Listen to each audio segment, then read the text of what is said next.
going to do a winter scene. I know you don't want to think snow yet, but some in watercolor, some of the pictures are so beautiful. And I found a book that I really, really like the palette. The colors in this are just easy and smooth and very pleasing to the eye, and the lavenders. And this is a rendition that I did, and we're gonna get into this. Here is a picture that I found in a magazine, and I really like the composition of it. It's a little bit different. It's got more blue than the other one has. I like a little bit of the lavender in there. A few things I want to go over first before we start a project.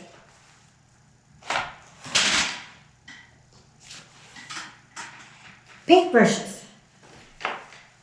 You don't have to keep your paintbrushes in anything fancy. I found this little thing, and now the zipper broke. So, I mean, it is what it is. But it keeps your brushes from getting crushed. Today I'm going to explain that fan brush.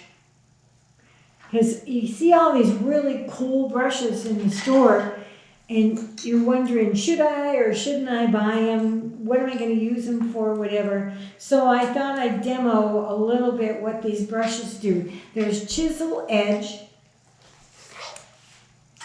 It's a straight cut, and this is kind of angled a little bit. Some of the chiseled edge brushes are straight across. This is good for making bricks. This is good for doing boards, like if you're doing a barn siding. It makes even lines down. You can cut an edge on something. You can draw a line with this. The round brushes that we use are softer. Now you can get them to a tip and do a line with them, but it's very hard to get a flat, straight line like this. This is so much easier. But when you're starting out, you don't need all kinds of fancy brushes. When I found this book, I found a different way that this gentleman does trees.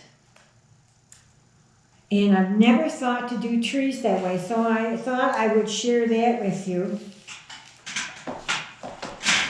There's one more thing. A lot of my students bring the pencils. I have this, and I go crazy trying to find, even though it's plastic, trying to find the colors and stuff that I need, because it's just in a bag. It's chaos. This is more organization. These are my specialty pencils. But if you can find a roll-up like this, fairly inexpensive, you can put your pencils in an organized pouch. I keep just my specialty ones in here, my graphite and some of the other ones that I do. But this is really, really a neat way to keep your pencils. Had I discovered this first, I probably wouldn't have this bag of chaos. But it suits me. So. But for somebody that wants to keep themselves organized, it's got a little snap button and you get all your pencils in there. So I thought I'd show you that. Okay, this is 140-pound watercolor paper. Very important. I do like Strathmore. A lot of the stores now are phasing it out. They're getting into other papers. Be really, really careful that you don't get stuck with 90-pound because that'll bubble up and wrinkle. Must be 140-pound paper. And some of the papers people are getting have like a waffle pattern on them. And when they paint, it looks like a screen for a window. It's got those little square patterns in it. Also be aware of that. You can have little bumps in your paper, which is what Strathmore's got. It's got a rough surface that's conducive to the watercolor, and it grabs the paint really well. But some of these other ones are so pronounced in the pattern that it takes away from your painting. So just be aware of those things when you're out shopping. If you like to do small renderings, Strathmore does have smaller versions of the watercolor paper. Again, make sure in the bottom here it says 140 pound. So if this intimidates you, this size intimidates you, this is 9 by 12. Go small. You can keep a journal. You can do little sketches in journals and stuff. Ooh. First thing you do is you look at the picture you're going to do. I picked out an easy one here.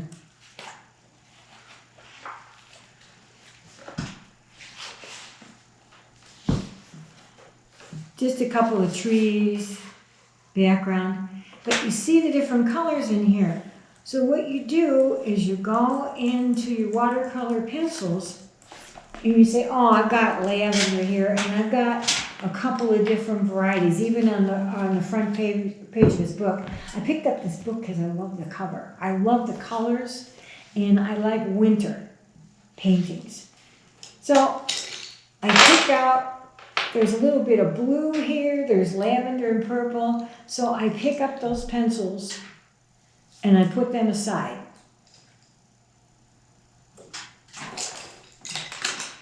That's so I'm not digging in this bag relentlessly and ruining my mood to paint, because you get frustrated. The next thing are the trees, and they're in shades of brown up to a yellow ochre, which is like a tan color, for those that don't paint much. It's one of the standards, so you need like a dark brown. I have black in here, but you're going to use it sparingly. So please do not draw in black. I emphasize that because your eye goes to that and won't follow it to the rest of the picture. It misses the richness of the colors. You can accent with the black, but it shouldn't be predominant. You shouldn't have a black tree. So you have your purples, blues, you have your browns, and then if you notice, on this one I have a little bit of yellow in the background, so I've chosen just a couple different yellows. And these are going to be used dry. So there's going to be a little bit of dry versus wet painting in this project. I have a small round brush. If you choose to use the small rounds, like there's some delicate trees in here, or you can use the regular number 8 that we use all the time to do this. Then comes the star of this particular page.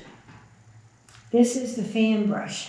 This you use for grass, and in this particular instance, they fan out the tops of the trees.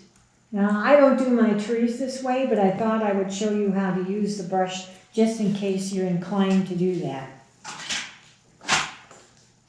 Also, if you would like to enhance your picture, you can draw it with a micron pen. It's .02 tip in black, micron pen, M-I-C-R-O-N, and that's permanent ink.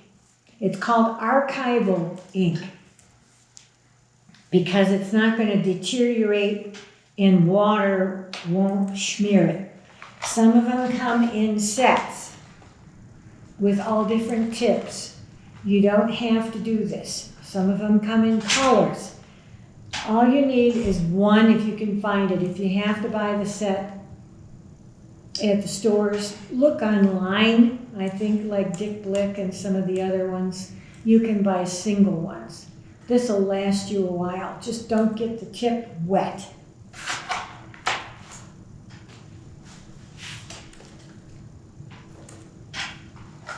So I'm going to use this paint pan just to get the paint on here quickly so I don't waste your time. And I'm saturating the ends. You can see it was white. Now I've got the brown paint on here.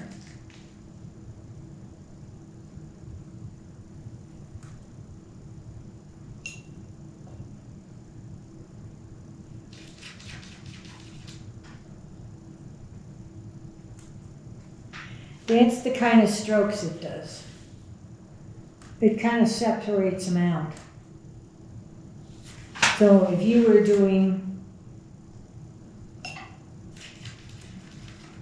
this is this way, bottom up. This is this way, the top down. And that's how they did their trees in the book.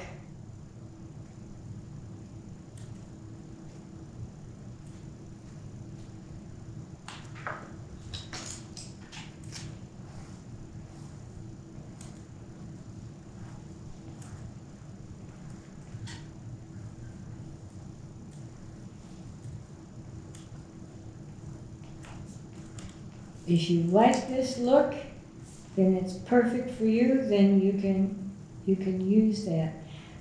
This is a nylon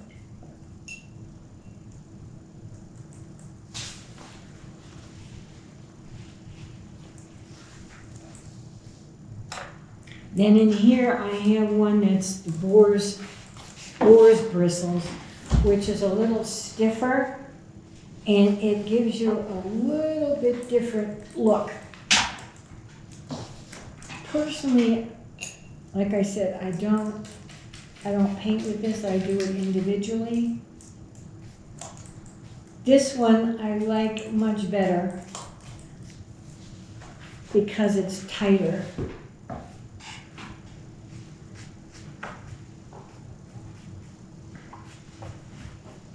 That other one is a little bit loose. This is a little bit tighter. You can blend up. So if you're doing grass,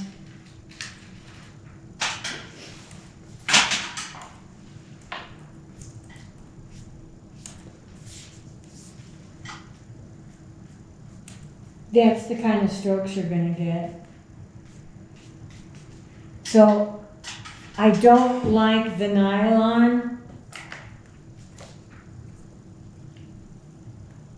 See how it separates a lot? This is the boar's bristles. They don't separate as much. So I think you have more control over this one.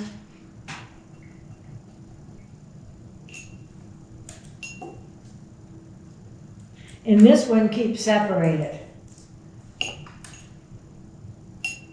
You have to really play with it to get the bristles back together again. So I think this is a better product for what you're going to do. So if you want to do the trees that look like this, this would be the better brush to use. Okay. It's important to work with the right tools in order to get the right outcome. If you get frustrated, it might not be because you're not talented, it might be because what you're working with isn't working for you.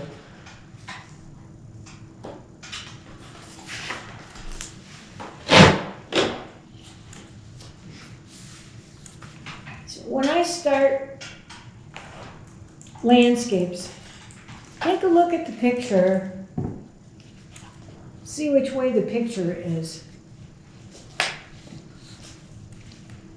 See, this one is longer, so you use your paper sideways. If you're doing this one in the front, or this one in the back is kind of neat, it's long ways.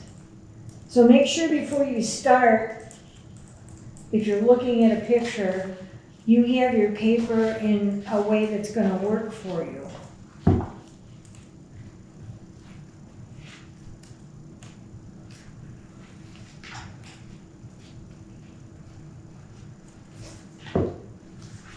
There's all different kinds of pictures in this book. It isn't all winter. It's by David Bellamy, and it's winter scenes, and it's a good book to learn by. So I've chosen this one in the bottom. It's hard to see.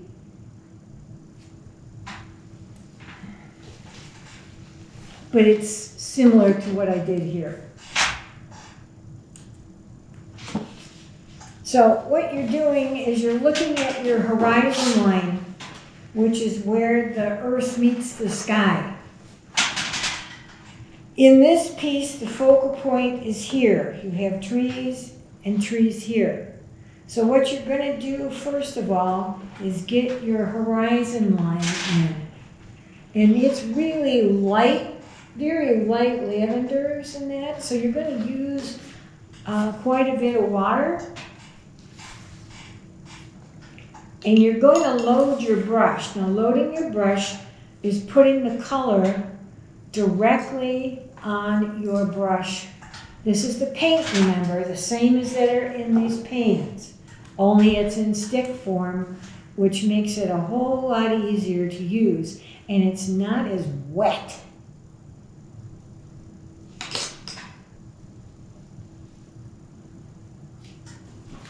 So I wiggle my brush when I paint.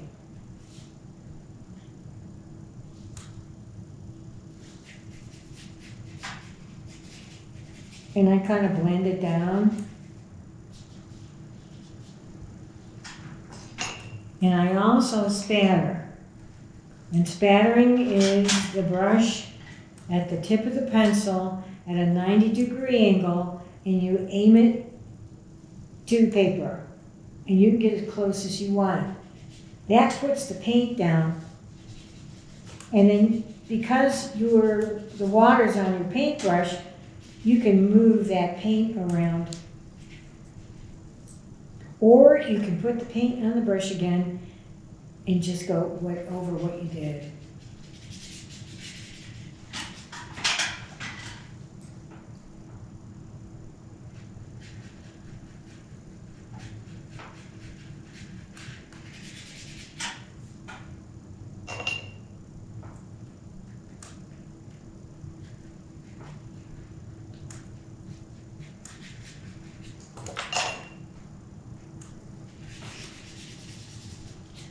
So I've got a little bit of purple, a little bit of blue down.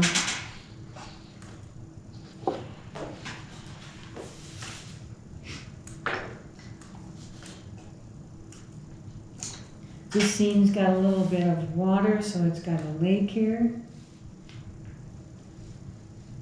So when you put in water or a lake, the shoreline is not straight. It's not in blocks.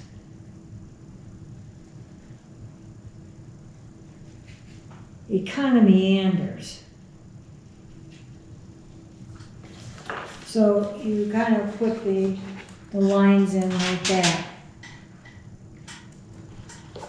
Shows it the same on the bottom of this picture.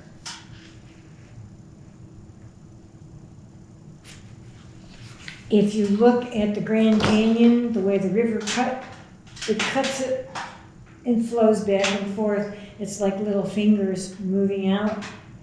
Water does that. Water doesn't stay in a specific shape unless you put it in a vehicle. And then it's contained. If you spill it out, it's going to go in rivulets.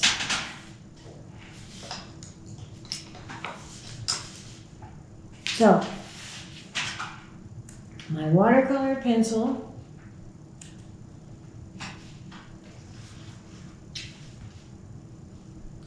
and I'm using a light brown to start. I don't want to use black. I told you, don't use the black. You'll be sorry. Because if I wanted to get rid of this, if I wanted to change my mind, I could do that. So this is very light. It's very light brown.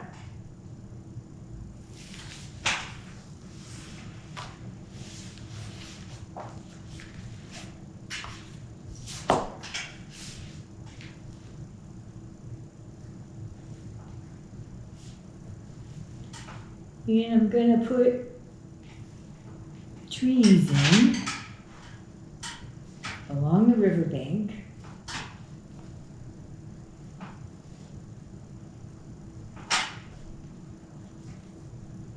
When I do a tree, I do more than one shade of brown. They got a light side and a dark side. So because the sun is coming down the center, the inside of the trees here are going to be the lighter side. The outside is going to be the shaded side. So the light's going to hit the trees on the inside.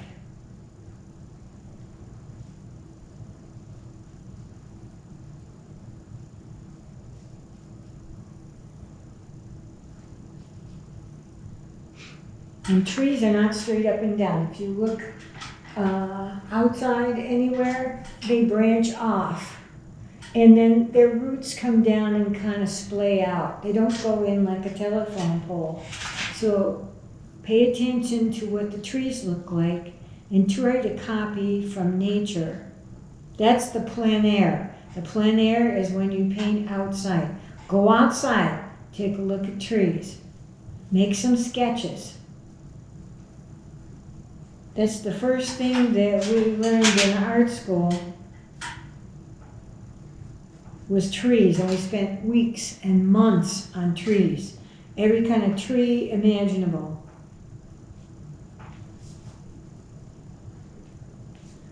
You just don't do one painting and quit. You keep going with that subject until you can't stand it anymore.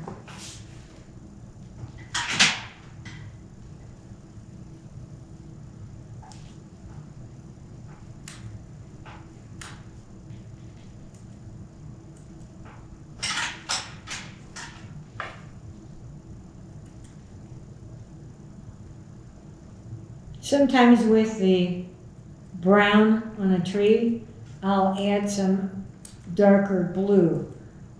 And it's just pleasing combination, the brown and the blue together. Especially in a winter scene when the sun is playing off the snow and you get a lot of blues and purples and lavenders, especially towards the evening time.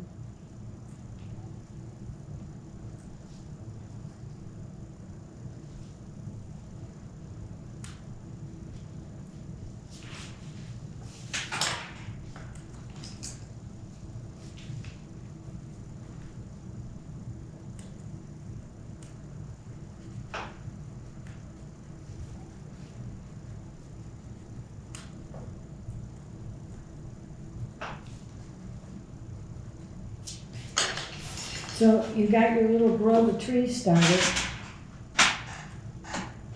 on one side of the river. Now, I don't do the whole picture at one time. I do it in little spits and starts. That way, if I change my mood, I change my way of painting, I change my mind. Sometimes my pressure's heavier, sometimes my color schemes are different. So if I did the whole picture and then I come back tomorrow and I tried to finish it off, if I did like the whole background, I may not like it tomorrow. I may think it's awful and then I'll quit. That's what you don't want to do. You really, really, really don't want to stop yourself. Now, if I'm doing the sky, I like to put paint down this way, spritzing it, and then I move the paint around with the water. It gives me a lighter touch. I make sure that I get all the spots. But this makes for really light clouds. They're not heavy, but that's my own personal preference. You can get your own system going, how you're going to do your clouds in the sky.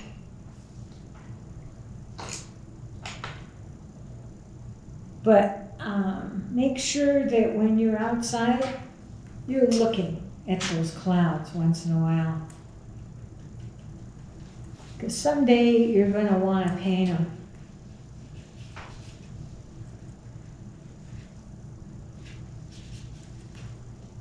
And they're really, really nice.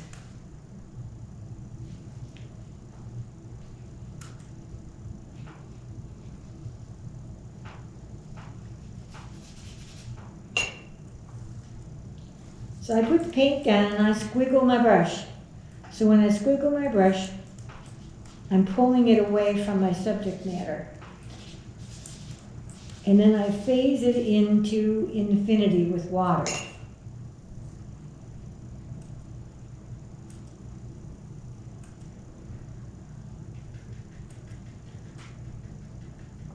This is called stippling or pouncing.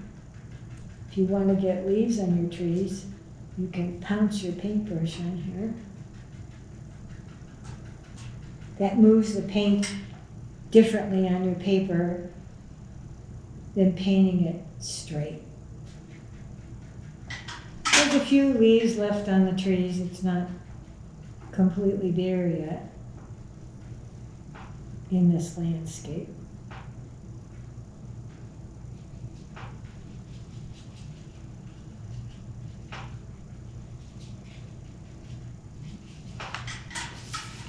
And that's what you got now. So you kind of smeared the paint. This is impressionism. You're giving an impression of what the trees are. You're not painting every single teeny tiny leaf. You drive yourself crazy.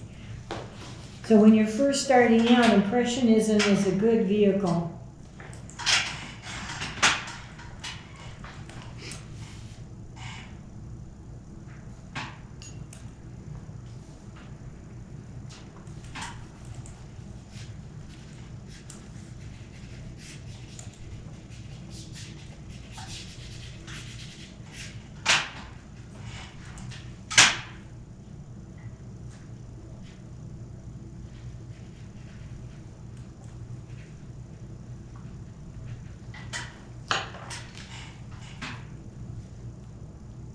So then I'm going to start some smaller trees on the other side. So this is perspective. We're looking into the distance. And when you look into the distance, things become lighter and they fade away. As things come towards you, they get more detailed and darker, and you can see more details. So I usually start in the back and come forward. It's very hard to start forward and try and put things in the background.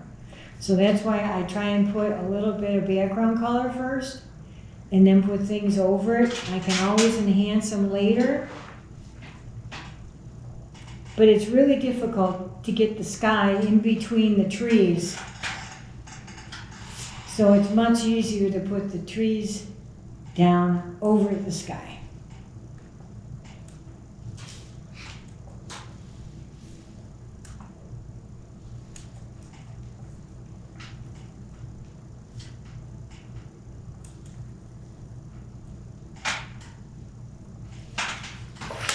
See how it's progressing? This is very light. It's not detailed. It's not the finished sketch. It's just your suggestions. You're taking a trip. You're taking an adventure.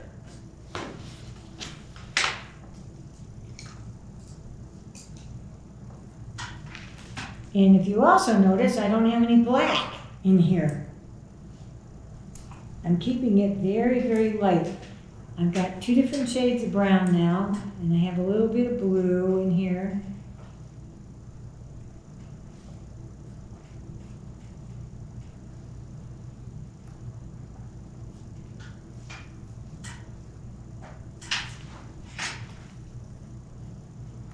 But I'm building, I'm telling a story.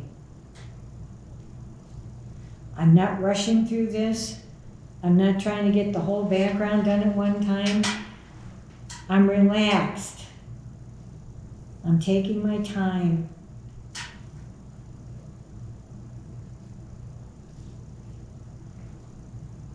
That's what you should be doing when you're painting. This should be very therapeutic and not make you anxious and upset. If you mess it up, just stop and walk away from it for a while. It'll look different when you come back to it at a later time. If you get stuck, just stop for a little bit.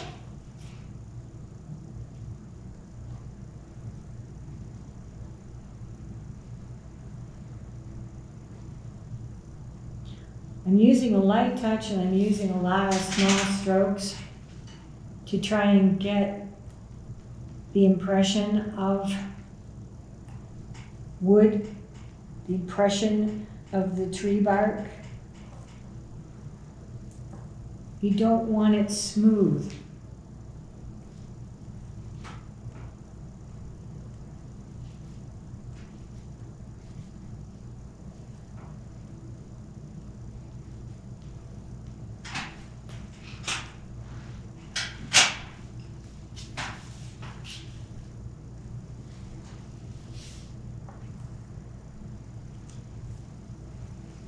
Don't be timid, don't be afraid. I'm putting a tree in the front. Don't be afraid of that tree.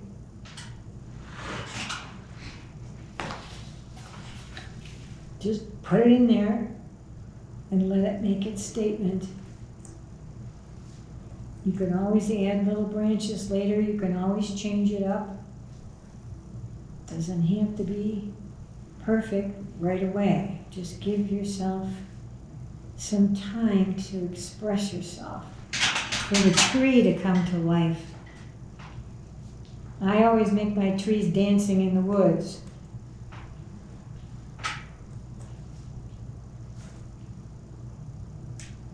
So that's why I like Lord of the Rings when the trees walked. I thought that was so cool because their roots go in and they're like standing on toes.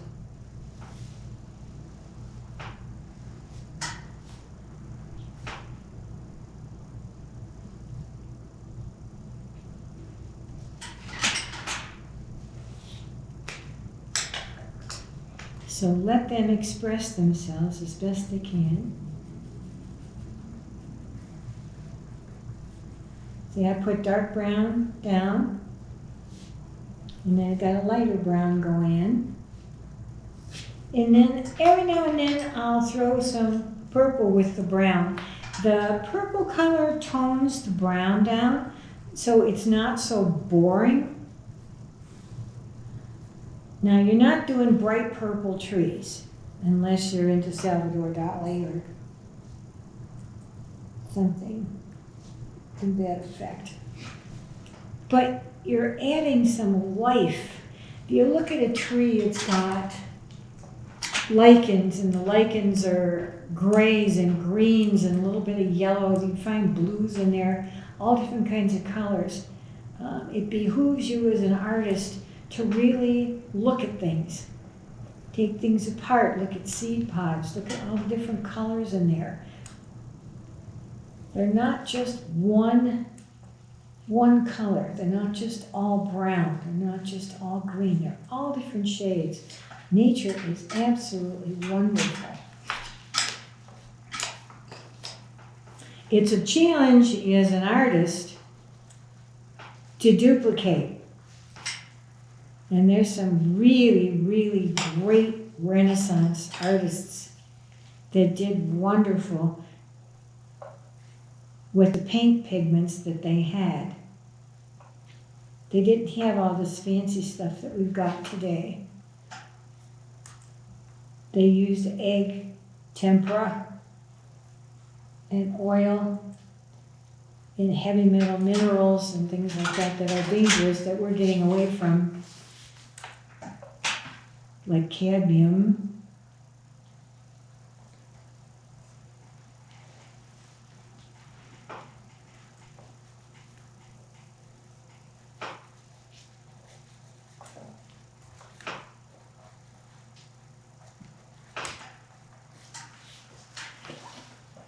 So your forest is starting.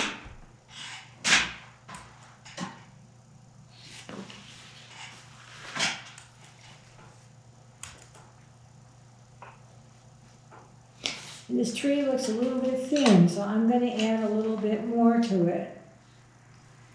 I can always make my tree a little thicker.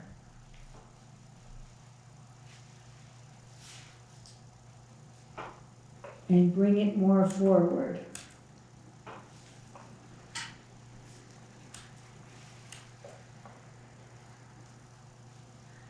That's why you start out with a lighter sketch. You can change your mind and go in different directions and add things and enhance them. If you do them too dark in the beginning, the correction is almost impossible in a lot of instances. You just can't do it because you're limited to the quality of the paper.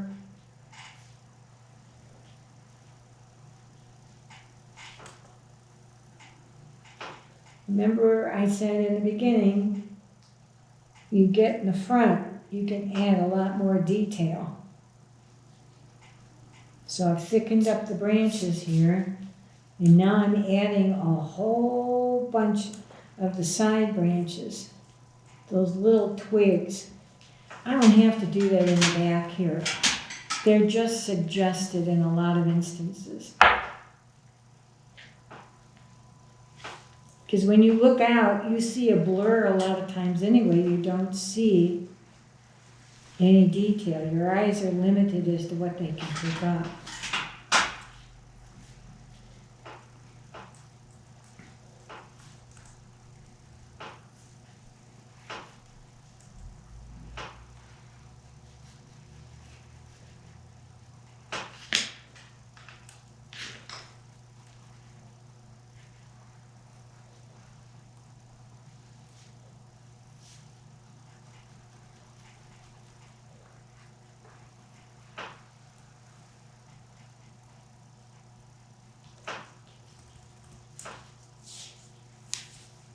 This is your meditation time. You're adding branches to the trees, and you're not really thinking. This is almost like a doodle. You're filling in space here.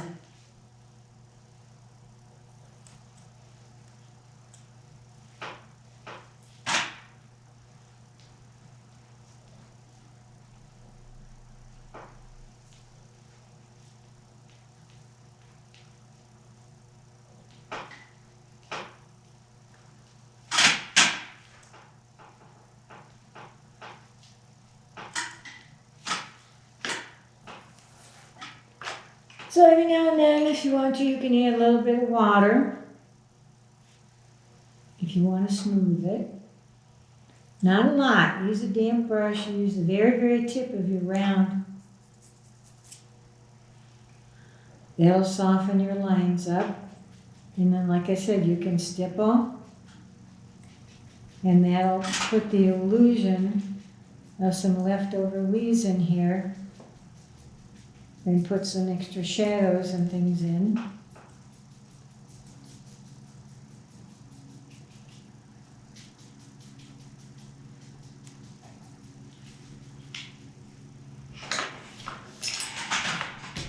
Now, if you wanted to put snow, there's several ways to do it.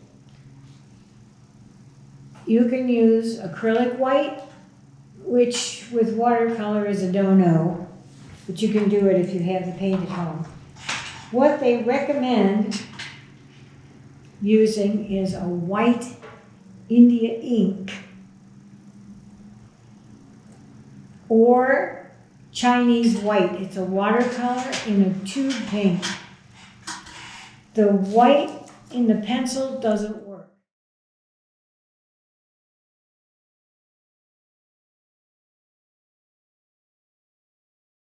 So the next and the final phases is when you add snow. And like I said, they recommend the Chinese white. To me, it wasn't heavy enough.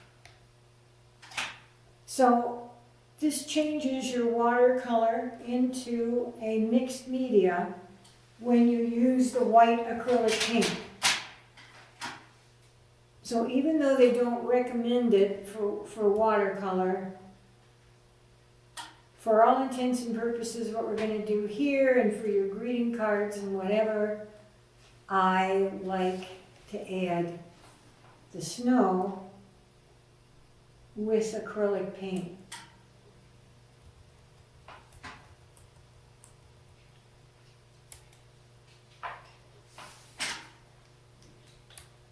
It gives a little bit more definition, it brightens it up a little bit.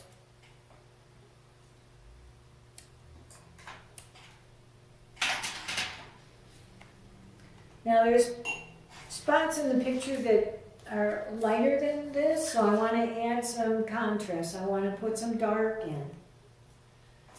So I'm going to put in a little bit of blue, but I'm going to kind of stipple it in.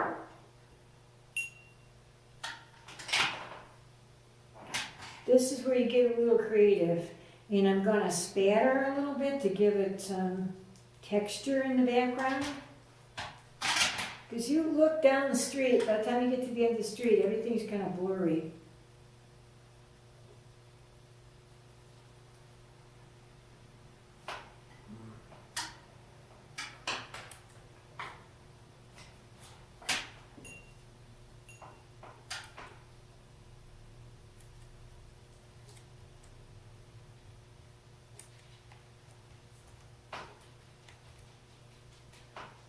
So in order to fade the paint away and not to reconstitute the paint of your tree, you don't use a lot of water. It's almost like a dry brush effect. And you stipple in a little bit of contrast in the background to fill in some of those white spaces. And for snow, it's perfect because you have a lot of light refracting off of things.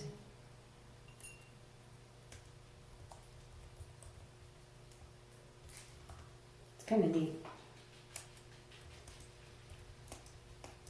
A lot of times the sky is like a cobalt blue when it's going to snow.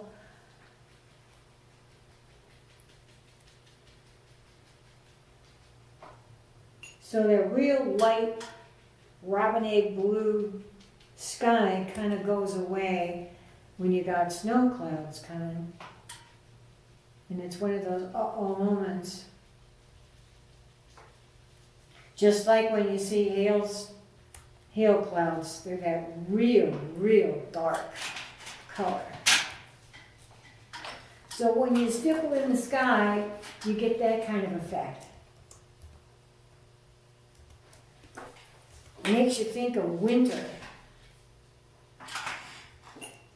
which we don't want to think about, but here it comes anyway. But in a painting, it looks really pretty. When you got to shovel it, not so much.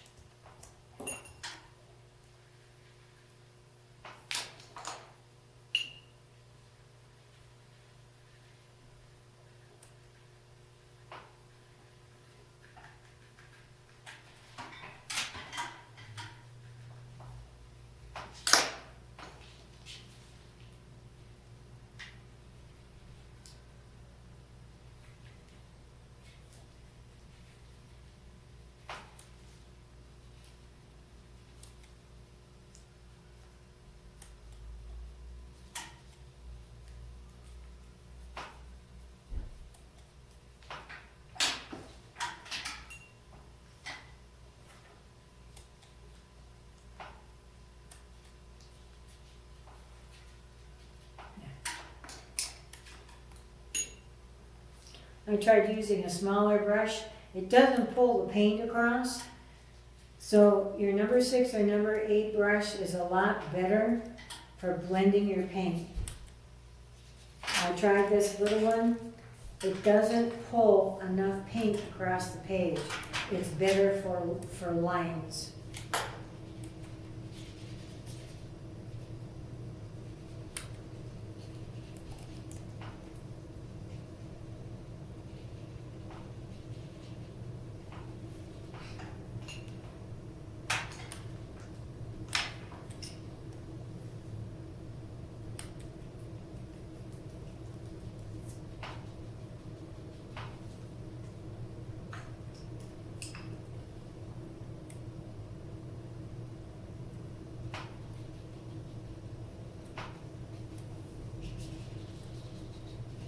If you got a spot that you messed up on, you got a paper towel,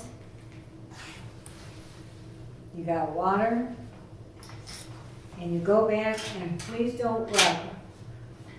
Just kind of block paint, push the water into the paint, and then you can pull it gently. Don't press hard. But see, I just fixed that whole dark area. So if there's a spot in your painting that you don't like, you can fix it. If this is too dark back here, just take the water and run it right up, and it'll part the sky. Now you have to wait for that to dry, and then you can put your yellow in.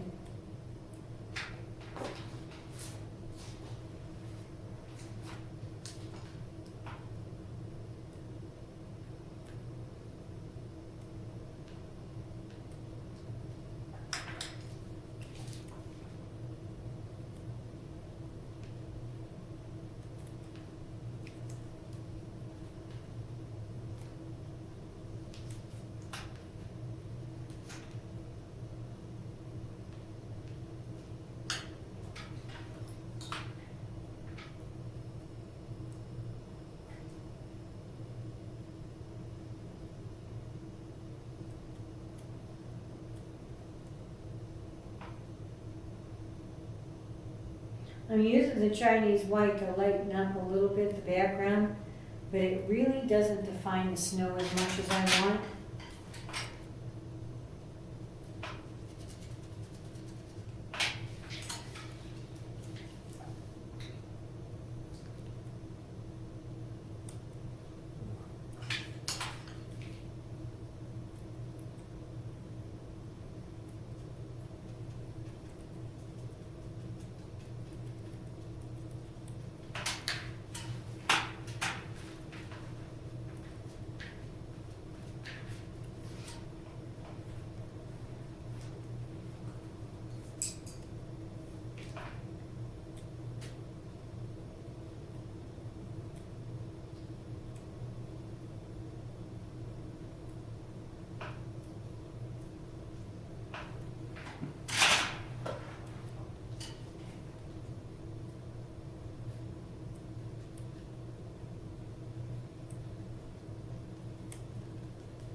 In the front, you can also put a bush in if you want to, or little twigs. You can put rocks in here, whatever. It's up to you what kind of details you put in. But here comes the sun.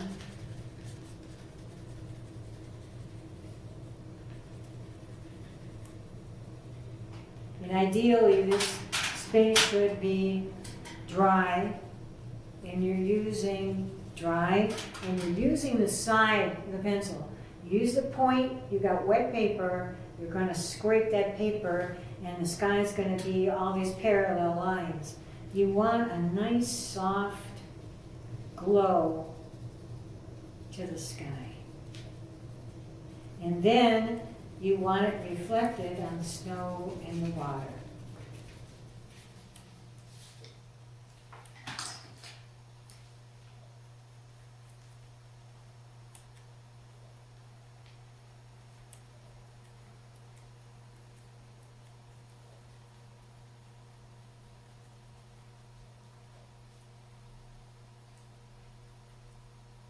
If you have to go back in and you want to add some more little twiggy things, you can do that. You can define your trees more if you lost some of the detail. You certainly can go back in and do that. These are little fix-me-ups along the way.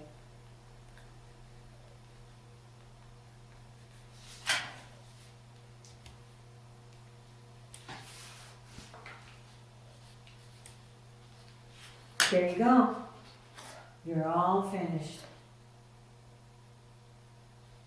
And that's your winter scene. You can make it smaller. You can make greeting cards out of it. You can do a painting, put a matting on it. Easy peasy. See you next time. Bye.